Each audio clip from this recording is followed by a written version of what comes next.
Всем привет, с вами Total V Games. Сегодня мы обсудим одну из догадок по поводу джетпака и машины Space Docker.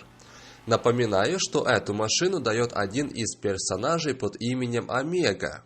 Этот персонаж знает все о пришельцах и секретах в GTA 5. Так что то, что он дает свою вручную собранную машину, это не просто так. Суть в том, что джетпак может быть спрятан в этой машине. Согласен, немного странно, но давайте же разберемся. Один из подписчиков попросил меня разобраться в том, может ли джетпак находиться в машине Space Docker. Я долго рассматривал это транспортное средство, долго пытался увидеть хоть что-то похожее на реактивный ранец. Но, конечно же, ничего похожего на то, на чем летал CJ в GTA San Andreas, я не нашел. Но я обратил внимание на заднюю часть автомобиля. Обратите внимание вот на это устройство. Оно состоит из двух баллонов и всяких проводов. Это устройство чем-то все же напоминает джетпак. Ведь давайте вспомним тот джетпак, который был в GTA San Andreas.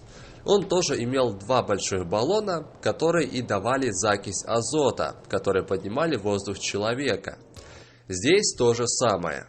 Баллоны есть, и они прикреплены к куску шифера. Кстати, о шифере. Он не прикреплен ни к чему снизу. То есть, если всматриваться вовнутрь багажника, где стоит мотор, там шифер просто лежит на нем.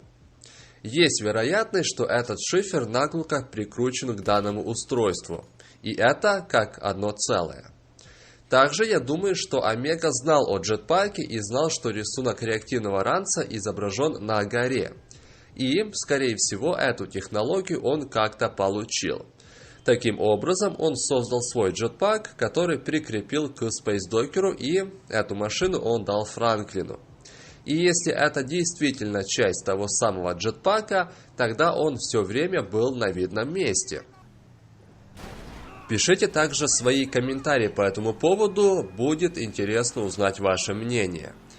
На этом все. Спасибо вам за просмотр. Всем пока.